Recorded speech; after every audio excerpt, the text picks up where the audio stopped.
Always amazes me. It always amazes me when you're still here. Okay. It's not actually happening. First, there's a reason some of you are still here. I want to mention that 50 of you in your programs will have one of these, a golden ticket. And so those 50 people should stay and come down to the front and as everyone leaves, and we have a little gift for you, okay? So everyone can look. If you threw it out, too bad. Okay. You know, when we do it, we really do it, you know? Okay. It's real gold. As usual, actually, the questions were fantastic, and it's really hard to limit them, but the time is such that we have to. But they're really, really good. So I'm going to try and get through as many as we can of the ones I've selected, which is still a subset of all of them. So I apologize faster if your question isn't there. Okay? I'll speak faster. You'll be fast? Yeah. Okay. Okay, from Elisa. When spending time studying playing a character who is either unstable or very different from you, how do you hold on to your sense of self and reality, or do you? It's a very good question. Yeah. You know, I believe in giving everything you can to the character, you know, and applying every truth that you have to the character. I don't, however, well, I won't say I don't believe in it. I find it ridiculous that there are those who choose, for example, you're playing Henry VIII. You've done your scene. You walk up to the craft service table and there's a bag of Doritos.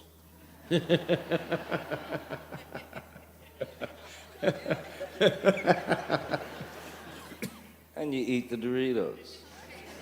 You know what I mean? There's not a turkey leg there or some giant.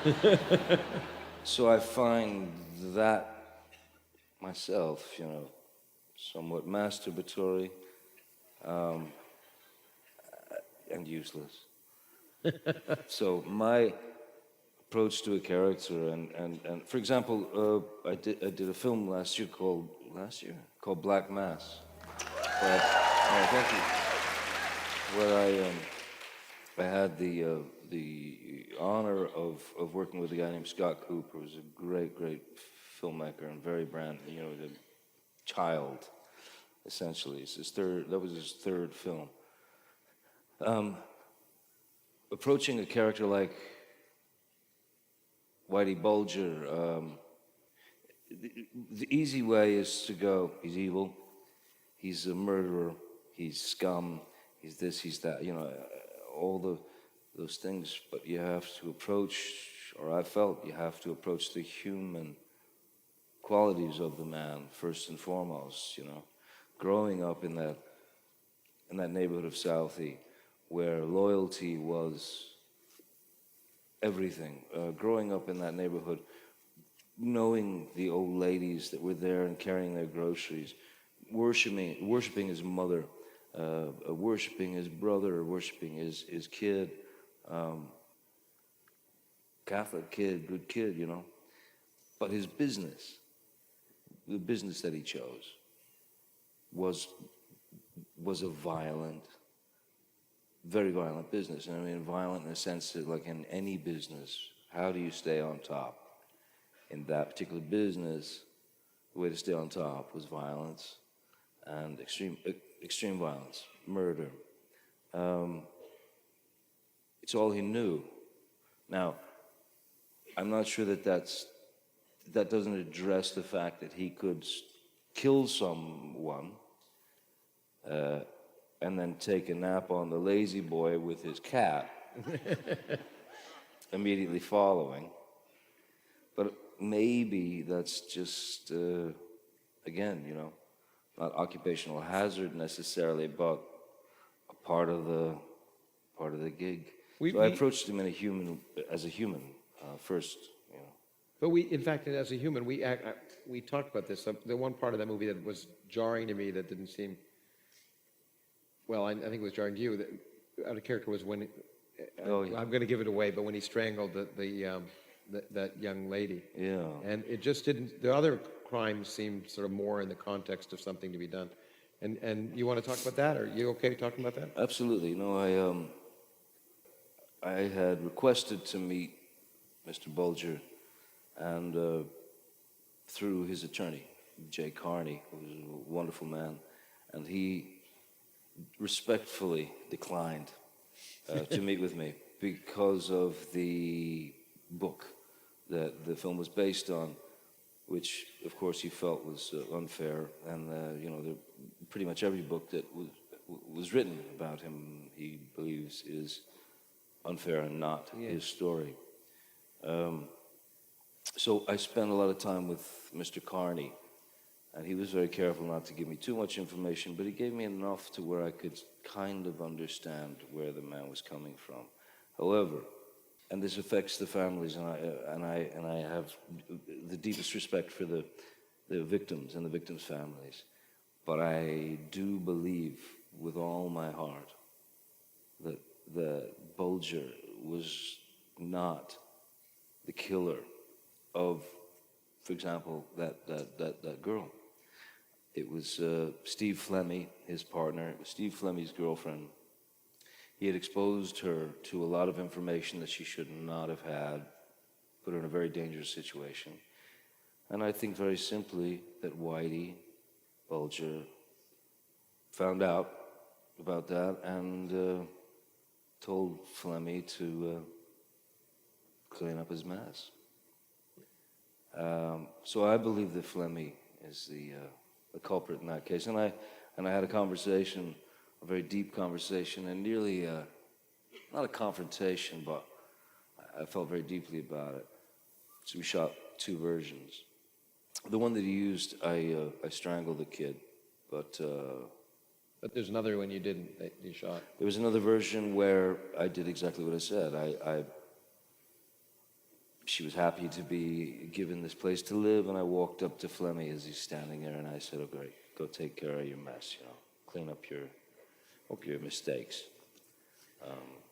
So I believe that was I believe that's a falsity. Okay, I want to move on. There's two questions from teachers, and since I love teachers, I want to use those. We all should love teachers. Oh, I'm a teacher. Elizabeth, as a teacher, I see, and it's for both of us, which I like too. As a teacher, I see many students who seem to think outside the box. However, in today's society, with school shootings and other violent acts, we tend to fear outside the box thinking.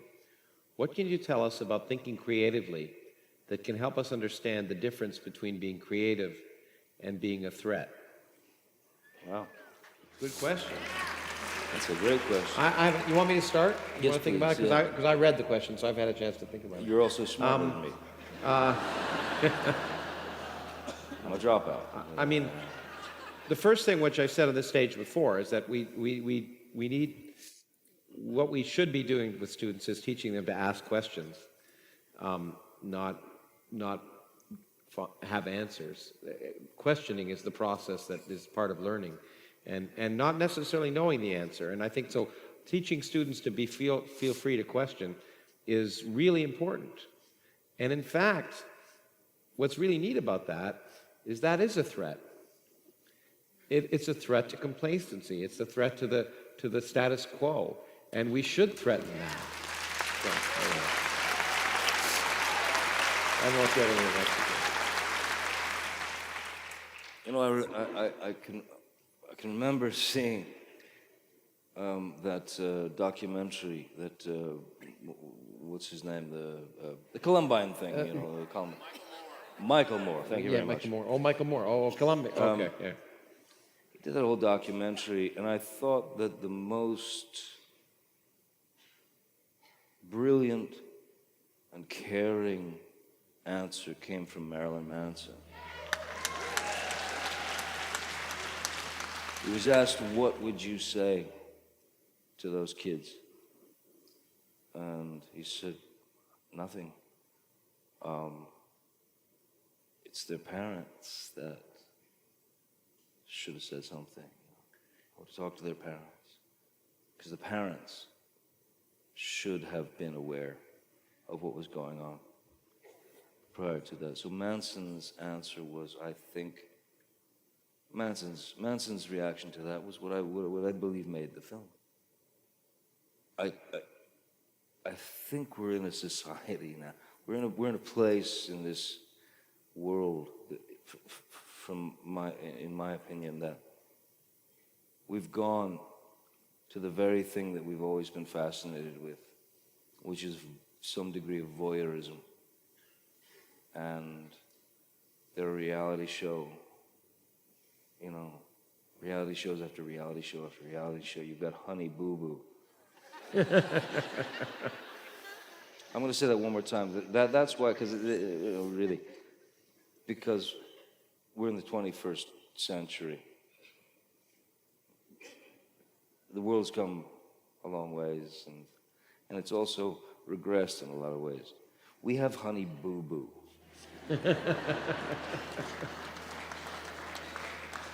That's now. Where do we go from there? In terms of voyeurism, in terms of that illness to want to know what your neighbor's doing, and do you know what I'm saying? It feels as if the illness of that is a very, very important and twisted part of our reality. And kids who need, you know, to speak and express themselves without judgment, without any kind of to be scolded for a thought, or for trying to tell their dad, I'm homosexual. The pressure is on, you know, because we've gone into this place where everything's a show. Everything has become this kind of, you know, in my opinion, you know, it's become this kind of, you know, three-ring circus of you expose people. Everything is exposed all the time. 24-hour news has to find news and make everything. And also, you know, go straight to the most negative, or the most absurd, or the most, you know, we're ill. Okay. It's a culture of fear. It's a culture of... Let's move to happier topic. As a teacher, I'm certain after 25 years that I'm doing exactly what I was put on this earth to do. Do you feel the same way about acting? What other professions would you have liked to explore? In the early days, like I said earlier, I did films because I had to pay the rent, you know, and I never had any aspirations of becoming an actor until I realized I was on that road and there was no turning back. I'm still not sure if I ever made the decision to become an actor. You know? It's what I do, and it's been very good to me. But I would hate to have to say that I'm limited just to be an actor. It's a very strange thing that this thing was said. Yeah, it really is.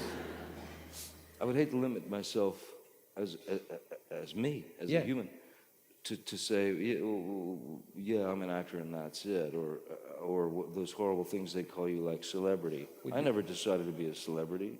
I never signed a piece of paper that says, sure, I'll be a public figure, and you can photograph me in the restroom. You know what I'm saying? Because if I take a picture of any of you on the street, you sue me till the dogs come home. You know what I mean? You'll sue me forever. But I can be photographed, or my wife, my kids can be photographed. I've been there. I've seen it. It's crazy.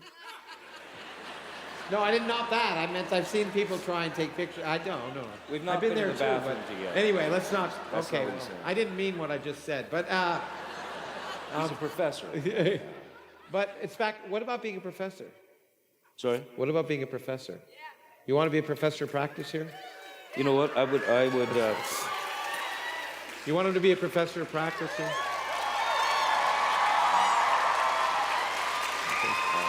Let's do that. I aspire to become the first high school dropout with no diploma whatsoever to become, I don't know, a doctor or Let's do both. a professor or a. Let's make it happen. ASU is a. If there's any university in the country that's entrepreneurial enough to do that, it's ASU. So we'll make it happen. Okay. And then. Okay. And then on top of that, I think what would be really great, and I'm thinking, of course, in terms of the films that I make, I would love to see above the title, Reverend Dr. Yeah. Johnny Depp, PhD. We talked about an honorary degree is too, and then your doctor professor. Okay, we're I'd be almost very there. proud.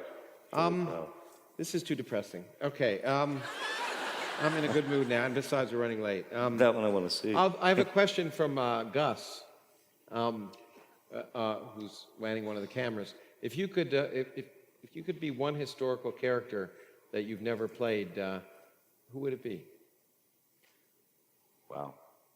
Well, like, as in Rochester, as in John Wilmot, the great poet, who was a forgotten hero, and he should be up there with Byron, Shelley, he should be. Who's forgotten, greatly forgotten here in the United States? Thomas Paine. Thomas Paine. That's a really good idea. Why don't we make a movie about him?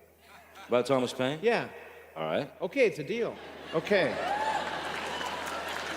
And we could get Gus involved. Probably should shake on it then. Let's shake on it. Okay. I'm in. I'm in. It would be great. I can't wait to read. Okay, what in science do you currently find most interesting? And has science impacted any of your work? No.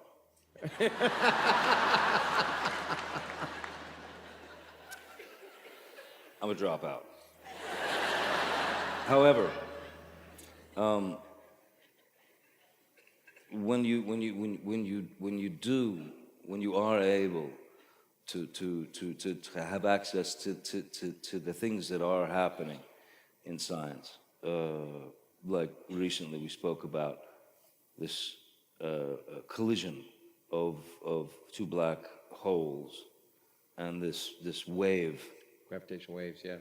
On the fabric of our very, that I could, you could lock me in a room for a week and I'd still be kind of trying to figure it out, but I would never lose the fascination. So I feel there's something that I want to learn about, because science is reason. Science is, as you say, and one of the most beautiful things about science is you don't know the answers. Yeah. You're searching for the answers. And there are other platforms where people declare this is the answer in this box and that's it, and you're stuck with it, and it's incorrect. So I have a great respect for what you do and some of the people I've met with you. But you said it. You're not you don't want to be just one thing, and you're a human being, and science is a part of it. And I respect. I think you're inhuman if you can't be interested in that. And it's all a part. It's just if you can't be interested in what you do and what I do and anything else, what's life worth it for? One of the most beautiful things I've ever heard you say, as I said, I'm a YouTube fiend because of him. And when you said that we're all made of stardust, and there's truth to that. It's utter truth. That's sort of like, if you could think about that every day, if that was a part of your daily, if that came to you every day, that thought, what a wonderful thought. If we could celebrate every breath that we take, because nothing's a guarantee. If we could celebrate the breath and the exhale,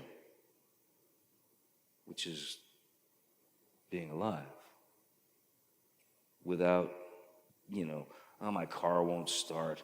Oh, geez, the cat dropped dead. Hey, I think I need a lobotomy. I mean, there are things that are very, very important in life that we don't think about, And one of the most worrisome things that I went through for years is you're freaked out about your past. You're worried. You're scared to death of the future, and that's all you're thinking about. But the now doesn't exist, And I think that's a grave mistake that we make.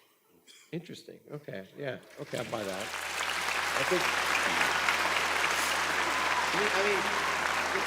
I think.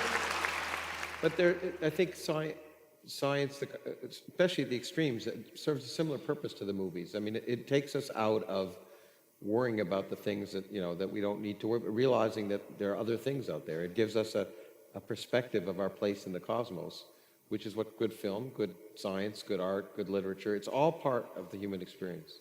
Yeah. Anyway, okay, that's my little sermon. Carol said, music can influence mood. Do you ever use musical genres to help create characters that you play? If so, can you please give an example? Thank you. P.S. My entire family, young and old, love you. But look, I'm going to even, I picked this because we were talking about, people saw that one scene when you have the hat and you suddenly become this creepy murder. Oh, yeah. And you told me what you're listening to, so maybe you want to talk about that. Yeah, as I said, I listen to music, constantly during my work, even in scenes. I find it very important to stay focused within that soundtrack. So, in that film I did, Secret Window, which is based on a Stephen King short story, when my character finally became the killer, there was a song that I would listen to that would take me straight to another place, If I was listening to music, it could be the Goldberg variations, and then Glenn Gould, wow. That's right. But then have it switch to, there was an Elliott Smith song. Yeah, he was wonderful. Called Needle in the Hay. That had a quality to it that was somewhat creepy, but very, very honest, and also threatening, that I found useful. So every time I heard that song, it would help me make the turn. Yeah, it's an amazing transition. When you told me that, it just all fit. Boom. I just saw that in your eyes. Well, this is the question you've always wanted to be asked. What's my favorite color? No, yeah, it's true. That's the question. Your Chelsea, shoes. Chelsea has asked this. The question is, what question do you wish someone would ask you?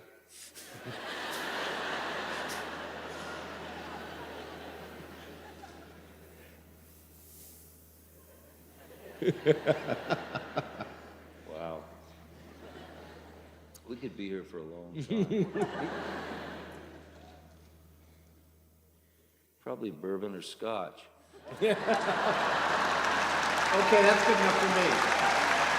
Look, thank you, Johnny. Thank you.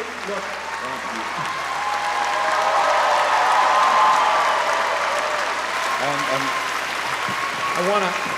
There's a number of people I want to thank. I want to thank you, but I really want to thank you.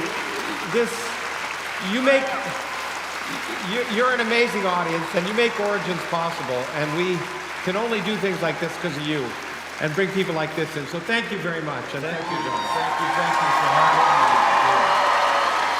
And thank this man for actually talking me into it.